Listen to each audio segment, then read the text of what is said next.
UDPS viva! Viva! UDPS viva! Viva!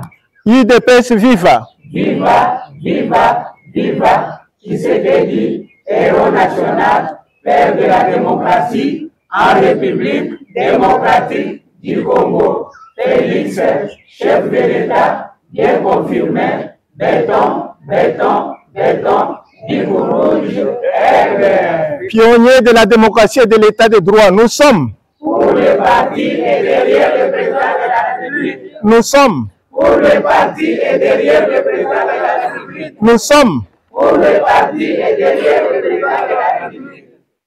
La déclaration des pionniers de la démocratie et de l'état de droit de l'UDP Tshisekedi à l'occasion de l'anniversaire de la naissance du fait président du parti Étienne Tshisekedi wa Mulumba d'heureuse mémoire, le 14 décembre 2024.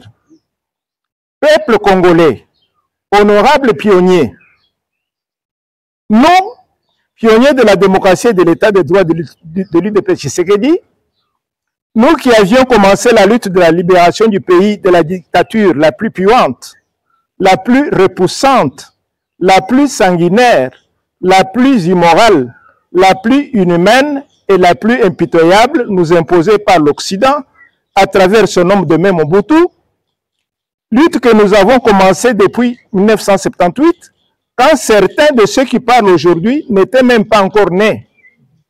D'autres qui s'autoproclament opposants au régime actuel étaient les cadres du MPR, ou encore les opportunistes qui ont adhéré à notre parti après 1990, ou encore certains dignitaires catholiques qui, les uns comme les autres, sans vergogne, ni considération, ni respect, ni estime, ni circonspection à notre feu leader Étienne Tshisekedi wa Mulumba d'heureuse mémoire et sa lutte sublime, ouvrent leur bouche béante, deviennent des donneurs de leçons, alors que lorsque nous combattions cette dictature, plusieurs d'entre eux non seulement tremblaient et chiaient dans leurs culottes en s'enfermant dans leur maison à cause de la peur, mais aussi et surtout ne connaissent jusqu'à ce jour ni les tenants ni les aboutissants de cette lutte. Et d'autres nous accusaient, nous faisaient arrêter, nous dénonçaient et nous faisaient assassiner. Les têtes d'affiche de ces soi-disant opposants sont incroyablement des étrangers de père et de mère, et d'autres enfin sont d'un parent étranger. Nous qui avions participé à la création de l'UDPS, c'est nous qui avions bravé la peur pendant cette période dure pour déposer le 15 février 1982 ces statuts et règlements intérieurs à l'hôtel de ville, puis au département de l'administration du territoire et de la décentralisation, sans que la dictature, avec sa méchanceté méchante, passez-nous l'expression, puisse nous effrayer. Où étaient ces fameux opposants en cette période dure de la clandestinité de l'UDPS? Qui pouvait parler contre l'une des dictatures les plus perfectionnées de l'humanité représentée par M. Mobutu, comme l'avait déclaré à la CNS l'UDPS dans sa déclaration générale par le canal du professeur Liao Eboa. Nous qui avions dès lors répondu au rendez-vous historique pendant la clandestinité du parti, c'est-à-dire si la célèbre lettre de 52 pages était répandue dans la ville de Kinshasa et à l'intérieur du pays, c'est nous les pionniers qui en étions les auteurs, et cela malgré la vigilance des services de renseignement et de sécurité mobusiens. Ceux qui étaient à la SANEF le 28 mars 1982, lors du premier et dernier procès public des ex-13 commissaires du peuple, c'est nous les pionniers. Et nous étions bastonnés impitoyablement par la redoutable division spéciale présidentielle, ainsi que le DSP. Le 17 janvier 1988, c'est nous les pionniers qui étions au pont Kasavubu entourant notre leader Maximo. C'est nous les pionniers qui étions tombés sous les coups de la DSP au milieu de l'année 1988, quand les congressistes américains étaient venus rencontrer le reste des ex-13 parlementaires à l'hôtel Intercontinental la nuit, comme les autres avaient déjà trahi et étaient allés rejoindre les camps de nos bourreaux. C'est nous les pionniers qui étions derrière les fondateurs restants, guidés par notre leader Maximo, le sphinx de l'Humité, Étienne Tshisekedi wa Mulumba. C'est nous les pionniers qui avions défié la redoutable DSP, qui nous molestait, nous chicotait, nous tabassait, et pour tout clôturer, nous tuait. C'est nous qui avions connu les horreurs de l'armée mobusienne et de nouvelles divisions de cette année, de cette armée créée spécialement contre l'UDPS, telles que la DSP, la BD, la garde civile, les hibou, qui n'opéraient que la nuit contre nous, etc. C'est nous qui avions connu les cachots extrajudiciaires de l'ANER, de la DEMIAP, de la brigade criminelle, de l'IPEKIN, etc., des tunnels où furent jetés plusieurs de nos collègues pionniers jusqu'au fleuve pour être croqués vivants par les crocodiles. Qui oubliera ces paroles méchantes de Lito Moboti, oncle de Mobutu, qui se moquait du peuple à cause de la misère sociale que le deuxième régime avait imposée au peuple congolais lorsqu'il avait déclaré, je cite, « Bokoliana ». Fin de citation. En d'autres termes, tel que nous allons vous faire souffrir atrocement, vous allez vous manger. Ainsi, toute la situation politique, économique et sociale du régime diabolique de Mobutu fut celle de la confiscation du bonheur de notre peuple qui était rendue désastreuse. Qui oubliera encore ces paroles méchantes qui étaient les plans d'action nationaux de M. Mobutu lorsqu'il avait dit, je cite, « Avant moi les chaos, après moi les déluges ». Fin de citation. Qui oubliera ces paroles méchantes, arrogantes et humiliantes d'un certain Bolamba, le tueur à gages de M. Mobutu, qui avait déclaré en 1991 dans un point de presse tenu dans la salle du zoo en disant ceci, je cite, « Si le fleuve Zaïre pouvait parler, il vous dirait combien de gens on y a jeté. » Fin de citation. Mais ceux qui étaient jetés au fleuve Zaïre, c'est nous les pionniers, les cogéniteurs de ces partis. Nous qui parlons aujourd'hui, nous sommes les rescapés de cette mort horrible par la grâce de Dieu. En ce moment-là, où étaient ces fameux opposants autoproclamés et donneurs de leçons, qui sont Ambongo, Katumbi, Hippolyte Kanambe, Matata Mponyo, Fayulu, Mukwege, Nyarugabo, Ruberwa, Olivier Kamitatu, Nyamugabo, Epenge, Kamere, etc. Qui sont tous des étrangers mandatés par l'Occident. Et des Congolais comme Kalele, Sesanga, Lubaya, Ados Ndombasi, Chole, etc. qui servent l'Occident moyennant quoi? Et qui ne peuvent plus revenir au camp de la patrie, les camps du peuple, puisqu'ils sont au point de non-retour. Tous ces gens qui crient aujourd'hui qu'il y a la misère sociale, alors que les citations ci-haut démontrent l'origine de cette misère, qui était les dictatures que l'Occident avait plantées dans notre pays pour nous diriger et travailler contre notre peuple. Le régime actuel en RDC ne subit que les conséquences du déluge préparé par les dictatures avec leur mauvaise gouvernance qui consistait à s'approprier de toutes nos richesses en laissant le peuple dans la misère noire. Malgré cela, notre régime se bat contre vent et marée, se maintient et réussit là où on n'a rien fait depuis 1885. Ce sont les multinationales et les grandes puissances occidentales représentées sur terrain par les faux Congolais et les vrais Congolais qui sont leurs collabos, qui ont créé la guerre de l'Est de la République, qui la soutiennent en permanence sur le plan financier et en matériel militaire, et suscitent même l'insécurité partout à Kinshasa et à l'intérieur du pays, avec des bandits opérant avec les machettes, bandits appelés Kuluna, afin que l'actuel gouvernement, au lieu de lutter davantage pour l'amélioration de la vie du peuple, qu'il centre plutôt ses efforts pour terminer cette insécurité généralisée. Ceci leur permet de crier sur les toits pour tromper que les gouvernants actuels ne font rien pour le peuple, qu'ils ne savent pas diriger, qu'il y a constamment dépréciation de la monnaie, que les biens de première nécessité augmentent de prix, que les embouteillages des véhicules sur les routes ne se terminent pas. Bref, ils parlent sans vergogne de la misère sociale du peuple. Mais nous savons que ce sont eux qui, avec les millions de dollars qu'ils ont thésaurisés pendant des années avec des machines qui fabriquent de faux vrais billets de banque, manipulent le marché à leur guise. Cela va se terminer. Ce sont ces faux Congolais et leurs collabos qui sont au service de grandes puissances occidentales, dont surtout la France, qui les utilise pour déstabiliser notre gouvernement actuel, comme notre pays est dirigé par un patriote qui ne regarde ni à droite ni à gauche.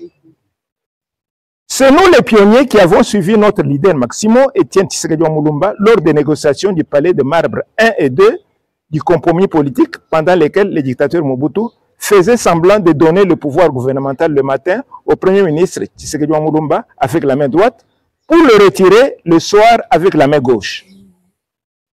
C'est nous qui, pendant que nous suivions de près le déroulement de la CNS, avions incité les conférenciers à élire comme Premier ministre Étienne Tshisekedi Mulumba. C'est nous les pionniers qui, avec le courage qui nous habitait, avions accompagné notre leader Maximo au bureau de la primature quand M. Mobutu l'avait gommé et empêché d'accéder à ce bureau avec la méchante DSP alors qu'il était élu comme tel à la CNS et le dictateur Mobutu n'avait aucun droit de le démettre, d'autant plus qu'aucune disposition de la CNS ne l'autorisait à le faire. C'est toujours nous, sous la direction de notre leader Maximo, qui avions héroïquement résisté contre la nouvelle dictature de l'Occident par l'AFDEL avec Laurent Désiré Kabila. La dictature qui a amené la forte communauté tutsi rwandaise, ougandaise, burundaise, kenyane et tanzanienne avec leur armée.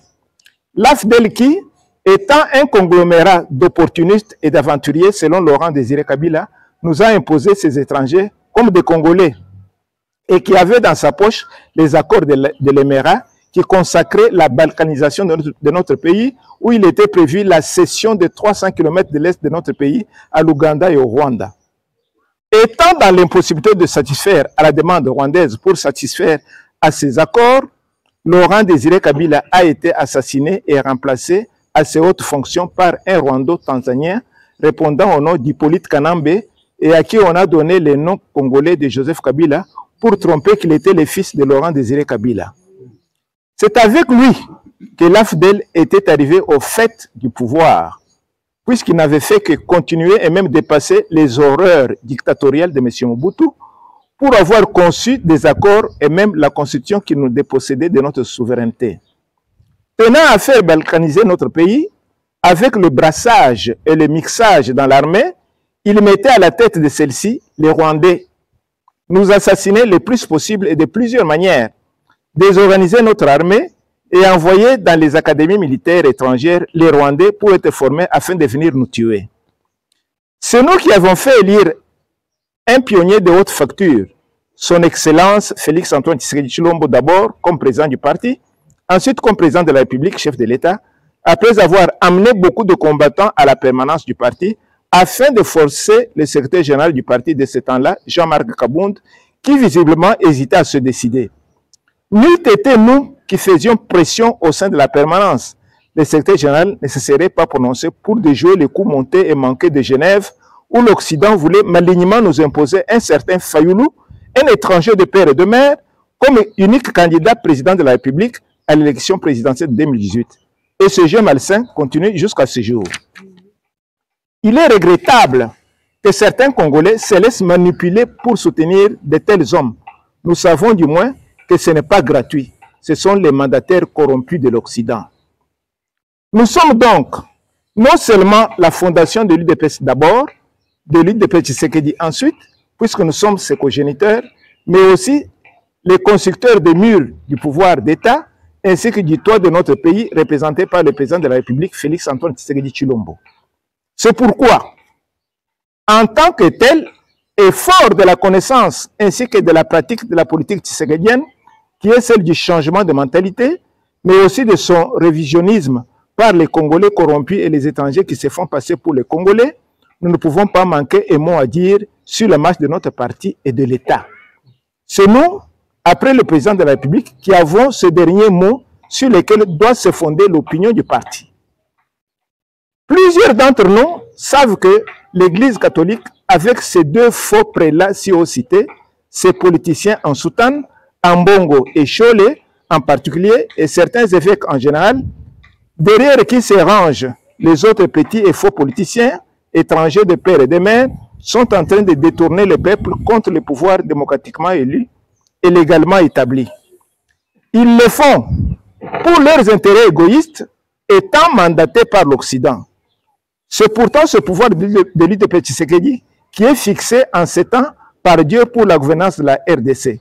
Pouvoir de libération de l'esclavage dictatorial, de l'apprentissage de la vraie démocratie et de la vraie justice qui conduit au véritable état de droit. Ainsi, que perdrions-nous si tous ces étrangers étaient obligatoirement et définitivement déchus de leur prétendue nationalité congolaise et expulsés de la RDC à cause du soutien à la politique de l'impérialisme occidental contre la RDC. Et que les Congolais corrompus qui les suivent soient jugés, condamnés et emprisonnés pendant même 50 ans pour discipliner ceux qui tenteraient d'agir de la même manière. Certaines dictatures, comme celle de Mao, de Poutine, du feu Kadhafi, de Saddam Hussein, ne sont pas mauvaises comme elles sont patriotiques, justifiées par la lutte anti-occidentale. La vraie justice congolaise doit traduire la volonté du peuple congolais, chosifié et martyrisé que nous représentons ici. Ce 14 décembre 2024, les pionniers de la démocratie et de l'état de droit de l'UDP Tshisekedi se souviennent de ce jour de la naissance de notre feu président élu de la RDC, notre leader Maximo, le sphinx de Limete, le père de la vraie démocratie et du véritable état de droit, Étienne Tshisekedi Omuluma d'heureuse mémoire. Ce jour est pour nous mémorable, puisqu'aucun humain ne pouvait savoir que cet homme était prédestiné pour les grandes œuvres de la République qui feraient date dans l'histoire non seulement de ce pays, mais aussi de l'Afrique et surtout du monde. En effet, si nous avons connu Simon Kimbangu et le kimbanguisme originel, qui est le ngouzisme sur le plan spirituel, nous reconnaissons Étienne Tshisekedi Omuluma d'heureuse mémoire et le tshisekidisme comme son pendant sur le plan matériel, qui est celui du développement individuel et sociétal. En plus, et plus que cela, il a su montrer à la face du monde que la pratique des valeurs spirituelles, politiques, économiques, sociales, culturelles et morales, donc républicaines, produisait le développement matériel global, exactement comme Moïse, de la part de Dieu, l'avait enseigné aux enfants d'Israël dans les 5 livres de Pentateuque en général et dans Deutéronome 28, de 1 à 14, ainsi que Jésus-Christ aussi dans Matthieu 6, 33 en particulier. Au fait, qui pouvait s'imaginer, lorsqu'il était né, que ce serait à cause de lui, et de lui seulement, que la faculté de droit de l'Université Louvanium serait créée? Celle qui est aujourd'hui l'Université de Kinshasa, et que la création de cette faculté de droit se généraliserait aux autres universités, à commencer par l'Université officielle du Congo, qui se trouvait à Lubumbashi, puis à l'Université libre du Congo, qui se trouvait à Kisangani, ainsi que les universités privées que nous avons aujourd'hui. Qui pouvait s'imaginer que Dieu le mettrait à côté d'un grand dictateur comme Mobutu pour s'opposer à lui quand son temps s'accomplirait exactement comme il l'avait dit et il l'avait fait de Moïse avec Pharaon et avec David et Saoul? Qui pouvait s'imaginer que ce serait lui qui s'opposerait à M. Mobutu et les deux Kabila pendant plusieurs années sans reculer en endurant les sacrifices d'une atrocité inimaginable afin de libérer le peuple congolais de l'esclavagisme de la dictature? Qui pouvait s'imaginer qu'il accepterait de sacrifier sa jeunesse, sa vie, sa famille, son bonheur, afin de lutter pour le bonheur de notre peuple? Qui pouvait s'imaginer que malgré les éloignements, les moqueries, les relégations, les coups et blessures, il tiendrait à son idéal jusqu'à accepter le sacrifice suprême pour l'amour de notre peuple? Qui pouvait s'imaginer qu'il ne pouvait pas accepter le pouvoir pour le pouvoir? Qui pouvait s'imaginer qu'il ne prendrait pas le pouvoir d'État, mais que son propre fils, sorti de ses entrailles biologiques et politiques, que le Seigneur Dieu avait choisi avant la fondation du monde, dirigerait ce pays, c'est-à-dire son Excellence Félix-Antoine Tshisekedi Tshilombo, Fachi Béton pour les intimes? Si pour certains, cette date du 14 décembre ne signifie pas grand-chose, pour nos pionniers, c'est toute notre vie qui en dépend pour avoir suivi son enseignement, évolué à ses côtés et expérimenté sa profonde philosophie libératrice depuis 1978 jusqu'à sa mort. À cause de la rectitude de son idéal, de son comportement et de sa lutte, nous avions signé spirituellement et politiquement un pacte pour ne jamais le trahir. En effet, nous ne le trahirons jamais. Au contraire, nous le suivrons, nous l'imiterons, nous l'enseignerons, nous le vulgariserons afin que sa pensée, sa profonde philosophie, son amour patriotique immense, sa doctrine libératrice magistrale ne se perdent jamais. Qu'il soit enseigné et connu de l'école primaire à l'université. Qu'il devienne l'exemple à suivre, le modèle à imiter, la référence de notre société planétaire. Que son illustre nom devienne célèbre à jamais. Que ses idées soient connues, pratiquées et maîtrisées. Qu'il devienne une fierté nationale une icône africaine et pourquoi pas mondiale, même si les Occidentaux ainsi que les étrangers, que ceux-là cherchent à nous faire avaler de force, comme Congolais, par jalousie et rancune, marchent contre son idéal à cause de leurs intérêts égoïstes. C'est pourquoi nous exigeons ce qui suit. 1.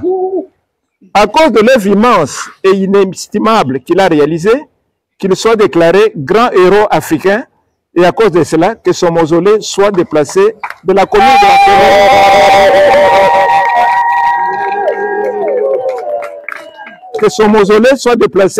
de Rancélé pour être fixé devant le palais du peuple, puisqu'il était un homme du peuple, et l'UDP Tshisekedi reste un parti de masse. 2. Pour pérenniser davantage son illustre nom, qu'on crée un prix d'excellence qui serait dénommé Prix Étienne Tshisekedi Mulumba.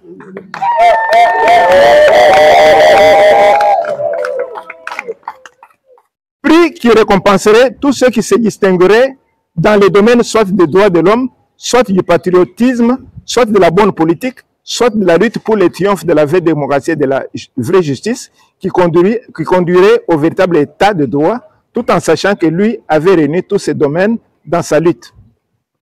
3. Qu'il y ait réforme des cours d'histoire, de philosophie, d'éducation civique, politique et morale, afin qu'on apprenne les héros congolais d'abord, africains ensuite, qui ont fait la fierté de notre pays en particulier, et de l'Afrique en général depuis la période coloniale jusqu'à aujourd'hui.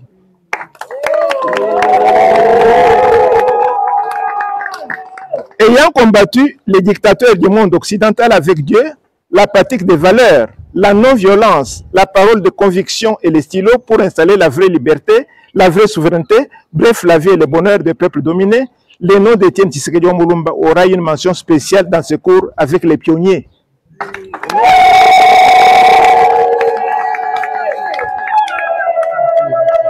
D'où le peuple d'abord. 4. Que les pionniers soient honorés par les médailles d'or de bravoure ou de mérite.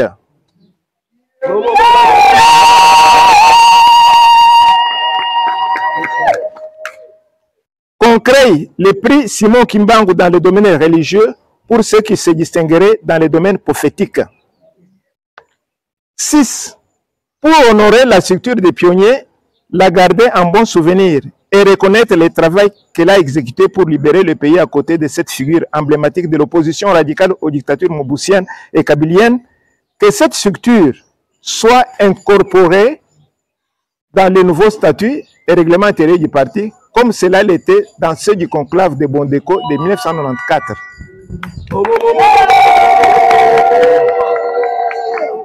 Ceci étant, nous demandons aux autorités du parti de ne pas suivre les faux critères de l'international socialiste dont l'un stipule que dans la social-démocratie, tout le monde a le même statut. C'est faux.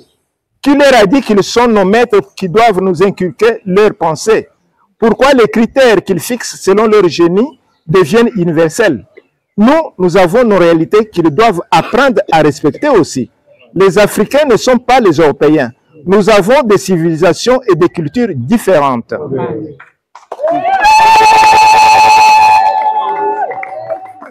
7. Kigali est semblable à toutes les autres capitales qui sont occupées par les ressortissants de plusieurs pays. Quand le président Juvenal Habyalimana était assassiné et que l'armée de Kagame effaçait tous ceux qui se trouvaient devant elle comme obstacle qui les empêchait d'arriver à prendre Kigali, comment les balles de l'armée de Hutu en foot pouvaient s'arranger pour tuer seulement les Tutsis et éviter de faire du mal aux autres, principalement les Congolais qui y étaient nombreux et qui cherchaient à atteindre Goma? Plusieurs d'entre eux n'étaient-ils pas morts? Même d'autres Africains. Comment, à partir des crânes dont on n'a même pas identifié les auteurs, pouvait-on conclure qu'il s'agissait seulement de Tutsis rwandais? Aucun Congolais n'en est-il pas mort? Soit, depuis 1996 jusqu'à aujourd'hui, combien de Congolais sont assassinés à l'est de notre pays? On parle de plus ou moins 15 millions de morts. Pourquoi l'Occident, orgueilleux et donneur de leçons, est-il insensible à nos malheurs et mieux, au lieu de dénoncer une telle catastrophe, un tel génocide? Du temps de leur protégé Hippolyte Kanambe, il y a eu vers 2006 5 fausses communes à Kinshasa, 83 fausses communes dans les Kasaï, où la guerre dite de Kamwena-Safou a été prise comme prétexte pour massacrer les Kasaïens. Dans le Congo central, avec Bundu-Diakongo et dans le Kivu, on ne sait combien il y a de fausses communes là-bas. À Tingi-Tingi, dans la province orientale, où plusieurs dizaines de milliers de Hutus auraient été enterrés vivants. Personne n'en parle du côté de l'Occident. Les Tchebeya, Bazana, Tungulu, Rossi Mukendi, Thérèse Kapangala, etc., l'Occident passe l'éponge sur leurs souvenirs. Que peut-il nous dire? Que peut-il nous donner comme leçon sur le génocide qui nous laisse la paix avec nos problèmes et nous affirmons que nous sommes capables d'y trouver des solutions définitives nous-mêmes? Le pape François les a accusés quand il leur avait demandé de retirer leurs mains de la RDC. Nous demandons que notre gouvernement construise un mur qui doit nous séparer avec le Rwanda. Quant au soi-disant génocide rwandais, nous affirmons que c'est un leurre, un fonds de commerce pour avoir la possibilité de nous terroriser, de nous assassiner, de nous effrayer afin de nous exploiter matériellement. Nous verserons jusqu'à notre dernière goutte de sang pour délivrer notre pays. L'Occident ne réussira jamais et au grand jamais cette entreprise macabre. 8. Pour ressusciter et revaloriser notre identité congolaise, nous sentir maîtres chez nous, décider de notre destin sur nos matières premières, notre bonheur, notre vie, récupérer notre souveraineté, pratiquer l'idéal tshisekédien par l'identification et la pratique de nos valeurs spirituelles, politiques, économiques, sociales et morales qui finissent par accoucher du développement matériel global, c'est-à-dire individuel et sociétal, qu'il n'y ait pas révision, mais changement radical de la Constitution qui doit traduire nécessairement les aspirations profondes du peuple congolais. 9. Qu'on se souvienne du fleuron qu'il nous a légué, c'est-à-dire le parti. C'est l'une des façons d'honorer le leader maximum. À cause de ce parti, donc, qu'on s'oublie, qu'on oublie ses propres intérêts, qu'on le refonde, c'est-à-dire qu'on le réadapte aux réalités actuelles en concevant de nouveaux organes et structures. Ceci implique impérativement sa réorganisation, sa réimplantation, sa redynamisation avec les vrais combattants, c'est-à-dire les vrais pionniers, qui n'ont jamais trahi l'idéal tshisekédien, des irréductibles, des incorruptibles, des femmes et des hommes constants, qui connaissent le parti, en d'autres mots, la personne d'Étienne Tshisekedi Omolobo de mémoire, sa vie, ses idées, sa philosophie profonde, sa doctrine, son comportement et les circonstances de sa mort. Ceci permettrait à notre parti de revenir sur les rails politiques de la conservation démocratique du pouvoir d'État le plus longtemps possible. Notre parti recommencerait à fonctionner en dépassant même les temps où notre leader Maximo était encore de ce monde, puisque lui avait posé les jalons sur lesquels nous devons construire en le réadaptant aux réalités nouvelles tout en gardant sa philosophie au lieu de nous complaire dans la passivité où les cellules ne fonctionnent plus alors que ce sont elles qui constituent et gèrent la base. Quant aux sections et aux fédérations, n'en parlons même pas. Car si à Kinshasa, où il y a une certaine facilité de vie, le parti ne fonctionne plus, que dire de l'intérieur? Ceux qui dirigent actuellement l'UDP Tshisekedi sont devenus les ennemis jurés du parti. Ils embrouillent et trompent le président de la République. Ils recrutent nos ennemis politiques. Les placent comme dirigeants des cellules, des sections et des fédérations. Ils les nomment au secrétariat national, les font nommer ministres, PDG, mandataires publics, gouverneurs de province, leur donnent des moyens matériels conséquents pour aller sur le terrain, se faire élire députés, sénateurs, etc. Au retour, ceux-ci leur obéissent en tout, leur donnent de l'argent et détruisent les partis consciemment avec la bénédiction du mandant qui est l'inévitable Occident toujours. Quand bien même ils savent que nous connaissons toutes ces pratiques anti-tshisekediennes, ils le font visiblement pour nous défier, puisque l'unique argument qu'ils nous présentent pour que nous puissions nous taire et qu'ils ont la confiance du président de la République. Nous élevons notre voix comme un seul homme pour dire non à ces pratiques. Ils ne conviennent pas pour diriger ce parti qui est parvenu à arracher la victoire par la pratique des valeurs tshisekediennes qu'eux-mêmes sabotent par force afin de faire souffrir les vrais combattants. 10. compte tenu des ruses de l'impérialisme occidental. Les pionniers demandent instamment au président de la République, Félix-Antoine Tshisekedi Tshilombo, de ne pas se rendre à Luanda, ou si c'est possible, d'être prudent pour le rendez-vous de demain 15 décembre 2024, où il est prévu la rencontre entre lui et le sanguinaire Kagame, qui, nous le savons bien, fait les jeux dangereux des Occidentaux. Il possède généralement, par le poison, les soulèvements populaires, où l'on met les étrangers noirs à contribution, ou un coup d'État guidé par la garde présidentielle encadrée par l'armée étrangère, comme cela a été arrivé en Côte d'Ivoire avec Laurent Gbagbo, ou par le crash provoqué de l'avion présidentiel. C'est à nous de le savoir avant et de le dénoncer avant aussi, comme nous le faisons, et si possible, de le déjouer. Enfin, 11. Comme disent les anglo-saxons, last not least, et la haute autorité politique de référence du parti sacrifie même 5 minutes pour recevoir même une délégation de pionniers. Ce serait encore faire honneur à lui-même ainsi qu'au fait président de ce grand parti de libération nationale et africaine, Étienne Tshisekedi Wamuluma de heureuse mémoire. Voilà en gros ce que les pionniers souhaitent vivement et qu'ils puissent déclarer ce jour de joie pour le rappel de l'anniversaire de la naissance de notre leader Maximo, mais des souffrances atroces quand nous nous souvenons de son calvaire et du nôtre. Au nom de tous les pionniers morts et vivants, absents et présents en ces lieux, nous vous remercions. Fait à Kinshasa le 14 décembre 2024. Signé le président national François-Xavier Tshibanga Mukota, le patriarche. Ici, assis à ma droite, le secrétaire général Emmanuel Moumakalonge Manyanga, votre serviteur. Encore une fois, merci.